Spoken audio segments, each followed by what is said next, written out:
Hey guys, what is up? Bob here. Welcome to my Magic the Gathering deck profile. This is for my Commander deck. Specifically, it's for my Pier and Toothy deck. So, who are Pier and Toothy? This is Pier, and this is Toothy, and they are partner commanders. So, what does that mean? Well, basically it means that both of them are treated as your commander. They go in your commander zone together, and you can cast either of them. They each have their own separate commander attacks, and you get to play with two commanders instead of one, which is just awesome. So, what do they do? That's the real question. So Pier, anytime you would put a counter, you put an additional counter of that type. So like, so basically, it's almost like a little bit, like a mini doubling season. Anytime you would put a counter or multiple counters, you put one additional of that type. So, not quite doubling season for Planeswalkers, but it does work with Planeswalkers. It works with +1/+1 counters. There's a lot of different ways to build around Pier. And then Toothy is just as cool. Basically, Toothy, anytime you draw a card, you put a +1/+1 counter on it, and whenever it leaves the battlefield in any way, you draw cards equal to the number of +1/+1 counters he had on him. So it basically rewards you for drawing cards twice by, first off, getting more powerful, and second off, drawing even more cards when it leaves the battlefield. The only downside for him is that his effect is not optional, so if you don't have enough cards in your deck, you can just draw all of your cards and lose. But the effect is powerful enough that I think it's worth it, and he's a really, really cool commander. So basically, anytime you've got both of these guys on the battlefield, you're going to be drawing. Basically, the deck is built to draw a lot of cards, and you're going to put two +1/+1 counters for each card you draw. So you're just going to get a million +1/+1 counters on him, and you can smack face, you can use him for other win cons. He's just really cool. So, let's check out what else we've got in the deck to take advantage of these awesome synergies. So, first off, I'm going to go over the lands in the deck. There are 37, it's a pretty good stack, but the notable ones, I've got Tranquil Thicket, Slippery Karst, Lonely Sandbar, sorry, I'm making sure that I'm in frame, Remote Isle, and Blasted Landscape. And these ones all let you cycle them, so you pay an amount of mana, discard it, draw a card. Just a really good way to kind of cash in on a land that you might not have been using otherwise if you draw it late game. So really good way to just kind of build up extra counters and stuff, and just get rid of cards that you don't need. We've got Path of Ancestry, which is one of my favorite lands. It comes in tapped, but it'll tap for any color in your commander's color identity, and anytime you anytime you use that mana to pay or to play a creature that shares a creature type with your commander, and this can include your commander itself, you get to scry one. So obviously scrying is handy dandy. You're gonna want to do that, and just getting rewarded for casting your commander is just really cool. Then we're running Command Tower. Hinterland Harbor, Temple of Mystery, Simic Guildgate, Simic Growth Chamber, Flooded Grove, and then I've got a couple of cool kind of one-color lands that work with my commander. So Llanowar Reborn it has Graft, so it comes in with a +1/+1 counter on it, and when a creature enters the battlefield under your control, you can move that +1/+1 counter to the creature that you put in. And the way it's worded, if you have Pier, you can put two +1/+1 counters on it, and you can do it twice. And it actually, so you remove the counter from it and put it on, and like put a +1/+1 counter on the creature that came in. So again, if you have Pier out, you're gonna put 2 on Toothy when he comes in theory. And then I've got Kalani Garden and Teleria West. And then for other ones that, these aren't really great, but they're okay. I've got Vivid Lands, Vivid Creek, and Vivid Grove. And they'll come in with an extra, I don't know, counter thing on them. So, they're whatever. Colorless lands, we've got, you know, the basics. We've got the Reliquary Tower, the Forge of Heroes, Inventor's Fair, and Temple of False God. Forge of Heroes is pretty cool, and Reliquary Tower, obviously, is just great. For any deck that wants to draw a lot of cards, you don't want to discard them. Temple of the False God, it's green, you can ramp, so this is live a lot, and then Inventor's Fair, just cool. And then we've got a couple of ways to get to some of our basics. I didn't really go like crazy with the land base, but we've got, what, I think it's 6 forests, and 8 islands. Generally speaking, the blue stuff has a lot more mana symbols in its casting cost, so having the extra basics in blue is a little bit better. So that's 37 lands, you know, it's whatever. The only ones that are like amazing are the Temple, or the Path of Ancestry, the Graft one, I forget what it's called. Oh wow, that's mean. Llanowar Reborn. And yeah, it's pretty much, and of course the Reliquary Tower. So, what does this deck like to do? Well, one of the things that that Pyr can do is he functions really well with Planeswalkers.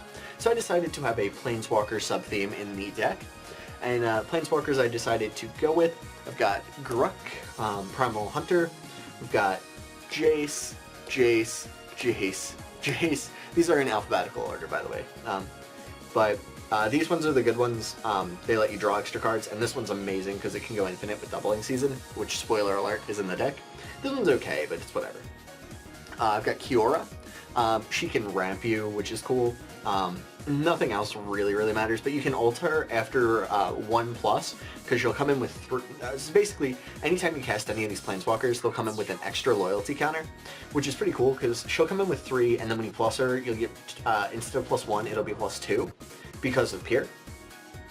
He's cool. So, you can actually alter after 1+. Speaking of alting quickly, Nissa Vital Force is actually the best Planeswalker. She comes in with 5 normally, but with Pyr out, she'll come in with 6. And then you can just -6 her and get an emblem that lets you draw a card every time you play a land, which is just really cool. Obviously, Toothy wants that, and yeah, it's just great. We've got Nissa, Steward of Elements, who's pretty cool. You can pay X for her. That's the only reason I really have her, because I like to ramp and stuff. We've got Tamiyo, and then a couple of Tezzerets. These are my friend Eric's favorite. This one is, I think. This one's pretty cool too. But this one's neato.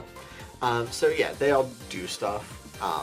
And Doubling Season makes them amazing, but like, that's not really the goal. It's just kind of they're actually almost a distraction. You kind of like, oh yeah, I've got a bunch of Planeswalkers, you should kill them instead of me, and then you're like, aha, I'm gonna kill you with Toothy.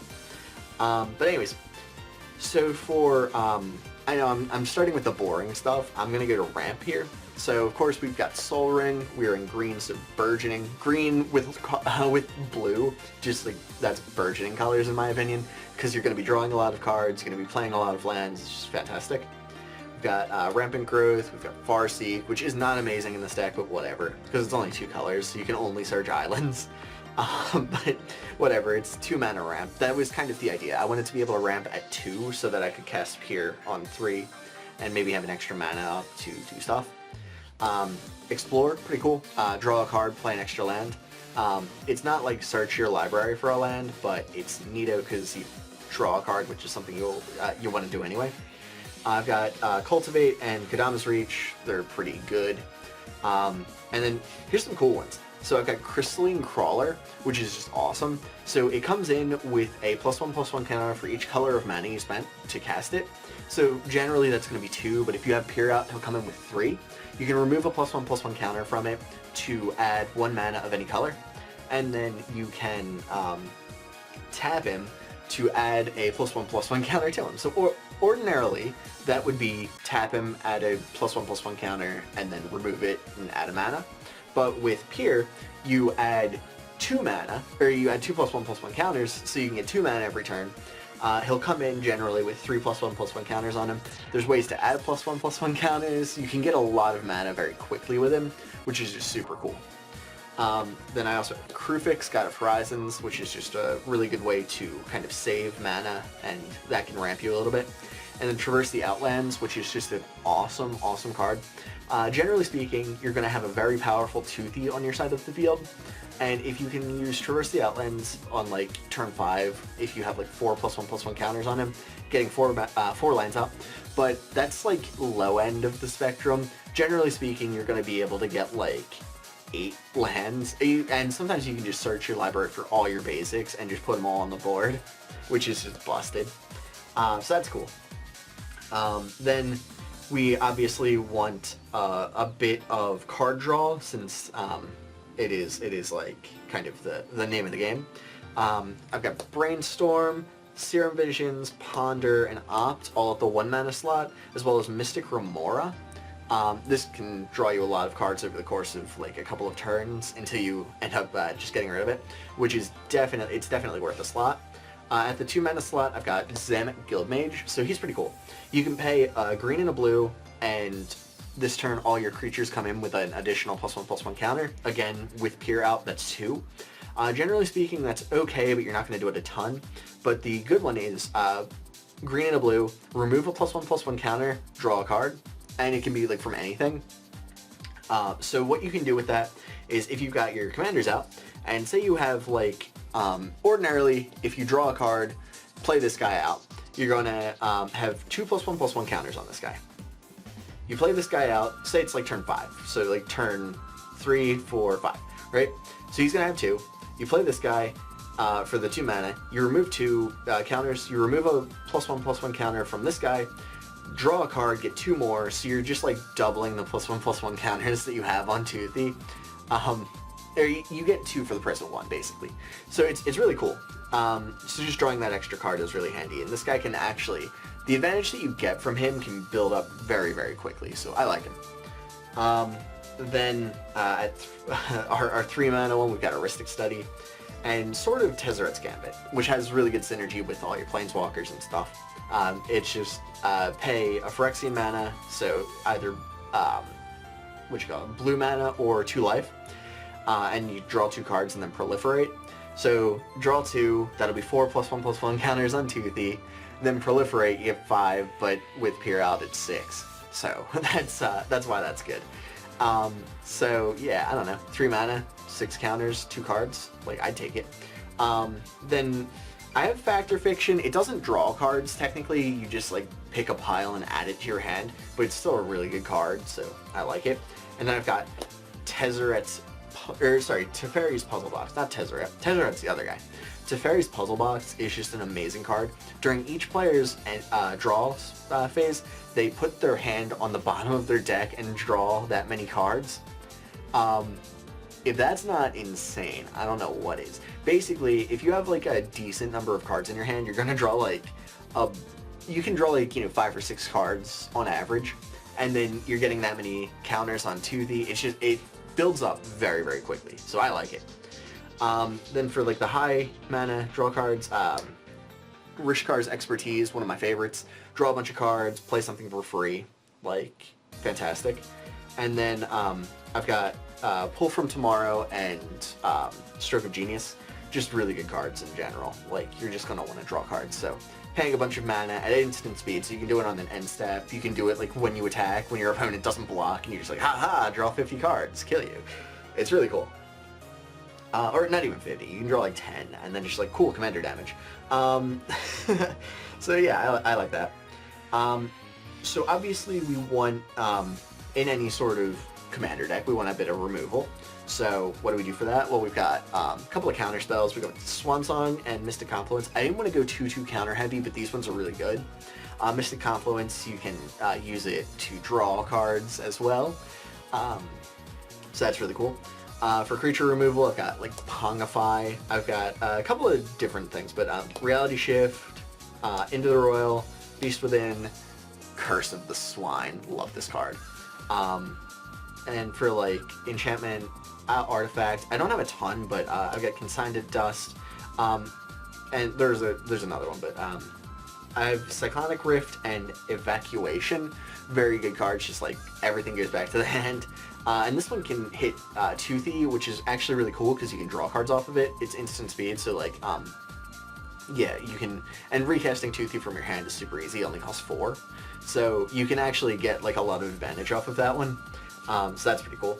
Then I've got some removal cards that actually take advantage of Peer. So I've got Ravenous Slime, which is Graveyard Hate. Anytime a creature would be sent to the graveyard, exile it instead, and then put +1/+1 counters on it equal to that creature's power. And then of course with Peer, it's that +1. This thing can get very big very quickly. And then of course, Bane of Progress. get rid of everything. Now I know that doesn't seem like a lot of artifact and enchantment removal, but this deck draws so many cards that you actually hit those cards very, very frequently. So it's pretty cool. And then this is not technically removal, but it's like it's constant miss. So you can basically stop combat for a turn.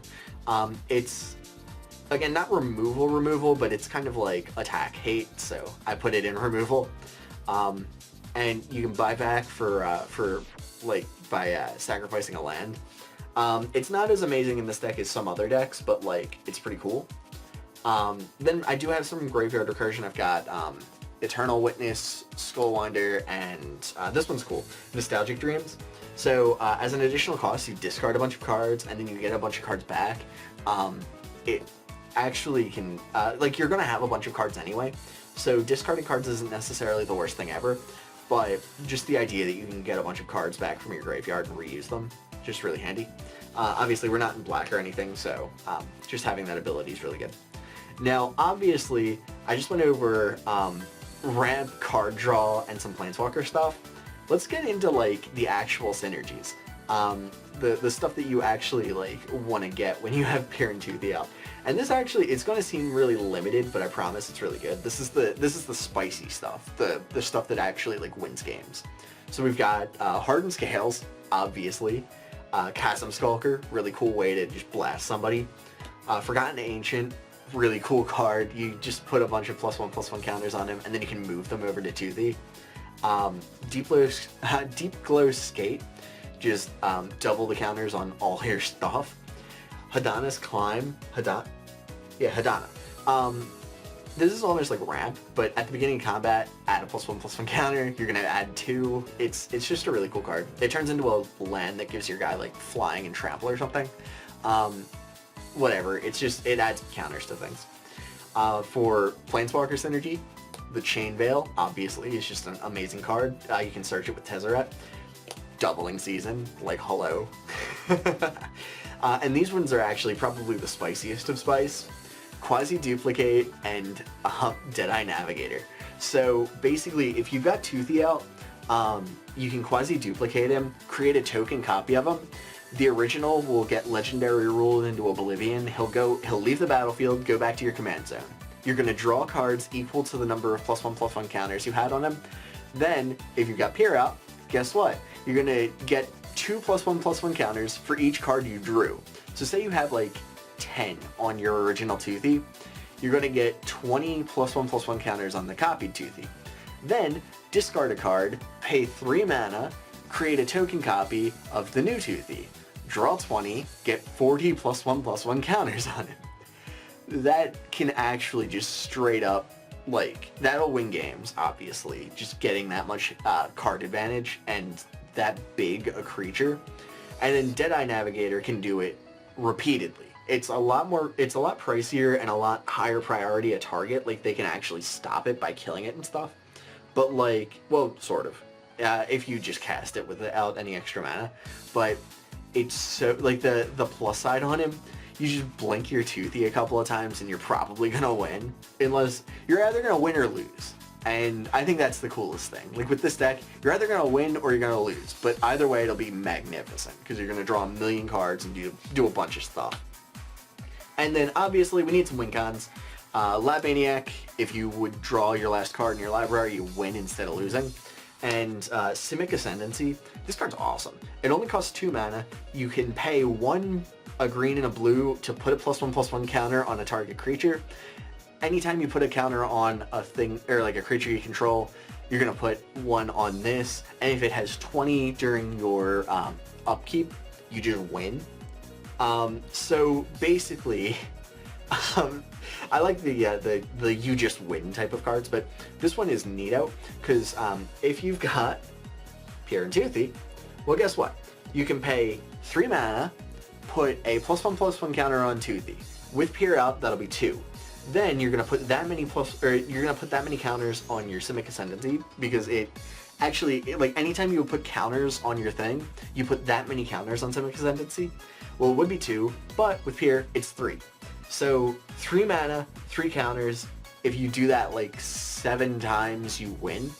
So, and like, you can also space that out over a couple of turns. You can win with this card super duper easy. And guess what? You can recur it with like Skullwinder and Eternal Winds.